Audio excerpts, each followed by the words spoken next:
یہ عیاش قسم کے عرب آج بھی ہوش کے ناخن لیں تو ان کی زندگی بچے گی، ورنہ ان کی تباہی بھی طے ہے۔ کیونکہ یہ میں نہیں کہتا، اللہ کے نبی صلی اللہ علیہ وسلم کی حدیث سنا رہا ہوں۔ حضور فرماتے ہیں وَيْلٌ لِّلْعَرَبِ مِن شَرٍ قَدِ اقْتَرَبَ، یہ عربوں کے لیے تباہی ہے۔ حضور نے فرمایا عربوں کے لیے بربادی ہے، ان قریب ایک ایسی برائی جس کے یہ قریب ہو رہے ہیں۔ وہ کون سی برائی ہے؟ من شر قد اقترب، حضور نے فرمایا ایک ایسی برائی جو عربوں کے قریب آ رہی ہے، جس سے یہ بہت قریب ہو رہے ہیں۔ وہ قریب ہونے والی سب سے بڑی برائی جانتے ہو کیا ہے؟ یہ شرک اور کفر میں مبتلا ہوں گے، اور ہو رہے ہیں۔ آپ جا کر کے دیکھیں گے، تحقیق کریں گے تو پتہ چلے گا، ایسے ایسے پناہ مسلمان بزدلوں کو پیدا کیا جا رہا ہے جو نئے نئے شوشے چھوڑنے جا رہے ہیں۔ اسلامی تمام ہماری وراثت کو انہوں نے پامال کیا ہے۔ اب بے حیائیاں عروج پر ہیں۔ جس ملک کو آج آپ دیکھ رہے ہیں جو اپنی سرحدیں بچانے کے لیے دوڑے دوڑے بھاگ رہے ہیں، ان کے حالات یہ ہے۔ اللہ کے نبی صلی اللہ تعالی علیہ وسلم نے ڈیفنس کرنا سکھایا۔ ان عربوں کے پاس کوئی چیز نہیں ہے جو اپنا ڈیفنس کر سکیں۔ یہ محتاج ہیں اس دادا کے، اس کو بلا رہے آ جاؤ، تم مسیح آؤ ہمارے، تم مددگار ہو ہمارے۔ یہ لمبی چوڑی دعائیں کرنے والے حرم کے امام یہ جھوٹے مکار لوگ ہیں۔ یہی وہ شیخ حرم ہے جو چرا کے بیچ کھاتا ہے، گلی میں بوزر وہ دلق اویس و چادر زہرا، اس کو کہا گیا تھا یہ وہ شیخ حرم ہے جو چرا کے بیچ۔ یہ وراثت کو انہوں نے اپنے ایسا پامال کیا ہے کہ ان کی زبانوں میں اب کوئی اثر نہیں رہ گیا۔ میرے عزیزو، عربوں کے جو حالات ہیں، اگر وہ ہوش کے ناخن آج نہیں لیے تو ان کی تباہی بھی طے ہے، اور یہ احادیث کریمہ میں اس کی پیشین گوئی کی گئی ہے۔ ہمیشہ کوئی طاقت اور کوئی حکومت قائم رہنے والی نہیں ہے۔ تم نے اپنے وقت کا اگر صحیح استعمال کیا تو تمہاری عزت اور تمہاری حرمت اللہ تعالیٰ ویسی ہی باقی رکھتا ہے۔ آج بھی خالد بن ولید کو کوئی فراموش نہیں کرتا۔ ان کو دی ہوئی طاقت کا انہوں نے صحیح استعمال کیا۔ دنیا آج حکومت کی مثال دینا چاہے تو ابو بکر و عمر کی مثال دیتی ہے رضی اللہ تعالیٰ عنہما۔ کیوں؟ اس لیے کہ انہوں نے اپنا ملا ہوا پاور کا مس یوز نہیں کیا تھا، اپنے عیش کے لیے نہیں۔ آپ کو پتا ہے ایران کی طرف سے ایک قاصد آیا تھا، اس وقت فارس تھا، اور اس وقت کسرا بادشاہ کے حکومت کے انڈر میں آنے والا یہ پورا علاقہ۔ ایک قاصد آیا تھا اور جاسوس بن کر کے کہ امیر المومنین کی تلاشی لی جائے، مسلمانوں کا امیر المومنین عمر ابن خطاب، اس کی دھاک اتنی ہے کہ ہمارے بادشاہ ڈر رہے ہیں، ہماری فوج ڈری ہوئی ہے، یہ رہتا کہاں ہے، اس کی فوج کتنی ہے۔ مدینے میں آیا اور آ کر کے صحابہ سے اس نے پوچھا کہ تمہارا بادشاہ کہاں رہتا ہے، عمر ابن خطاب؟ تو لوگوں نے ہنس کر کے اس سے کہا ہمارا بادشاہ نہیں ہوتا، ہمارا امیر المومنین ہوتا ہے۔ بادشاہ کا کانسیپٹ ہی ہٹایا۔ صحابہ نے جواب دیا تھا، اچھا، آنے والے نے کہا اچھا وہ بادشاہ نہیں ہوتا تمہارا، امیر المومنین ہوتا ہے، تو ٹھیک ہے اس کا محل کہاں ہے؟ تو بتانے والے نے پھر ہنس کر کے کہا اس کا محل نہیں، جاؤ جنت البقیع کے قریب میں ایک پیلو کا درخت ہے، اس کے نیچے سو رہا ہوگا۔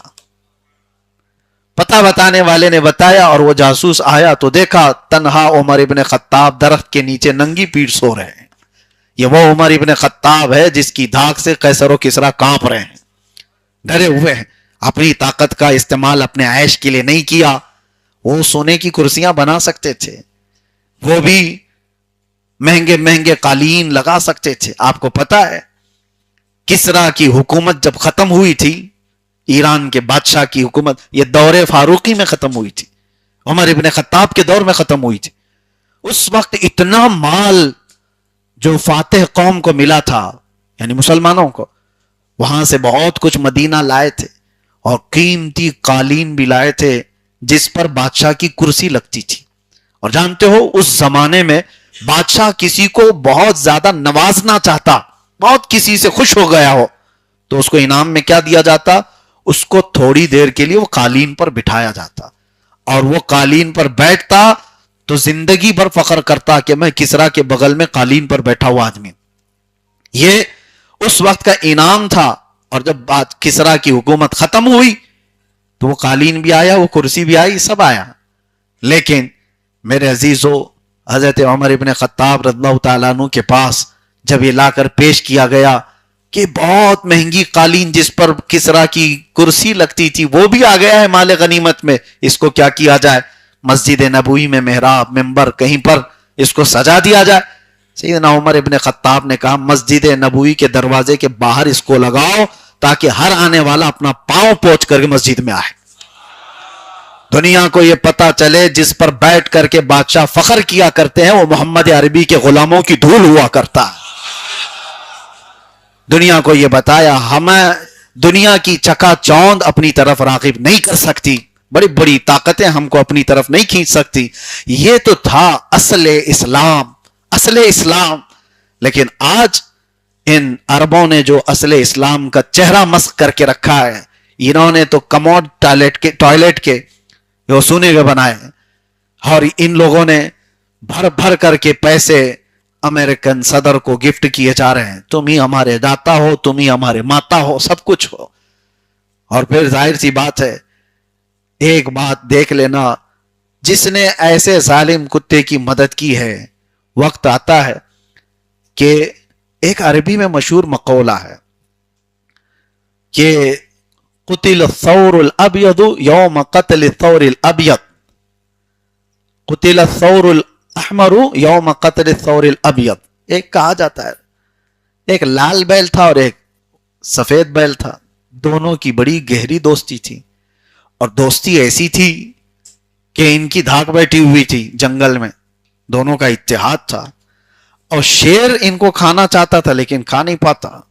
وجہ یہ تھی کہ شیر جو ہے جب حملہ کرنے آئے، لال بیل اور سفید بیل دونوں مل کر کے سینگ مارتے اور بھاگ جاتا تھا، نہیں آ پاتا تھا.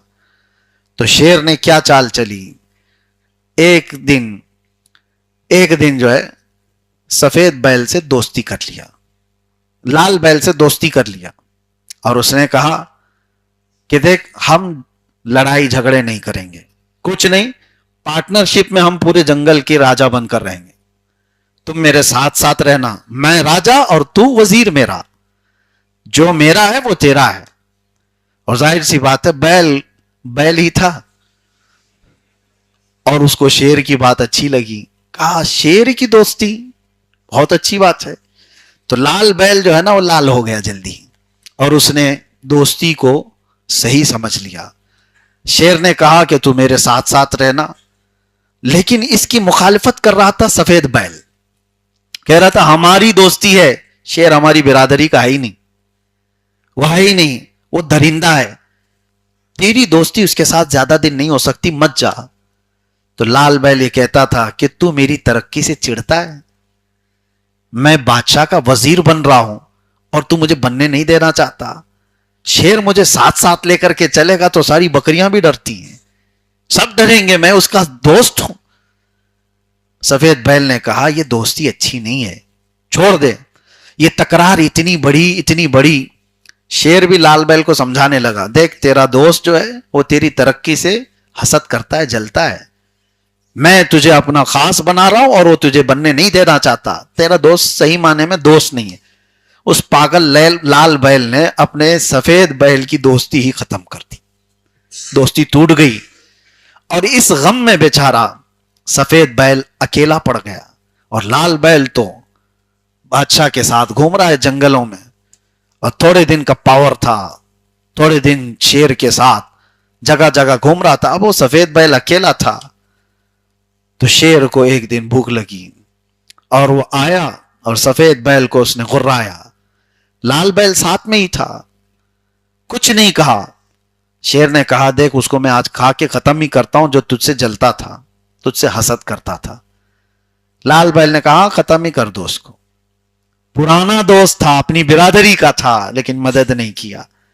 تو شیر نے حملہ کیا اور سفید بیل کو چیر کر رکھ دیا، اور وہ بیچارہ جتنا ڈیفنس کر سکتا تھا کیا، اکیلے میں نہیں ہو پایا، مر گیا.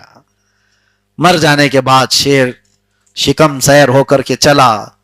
دوسرے ہی دن لال بیل کو آنکھ دکھانے لگا، بھوک لگی ہے مجھے.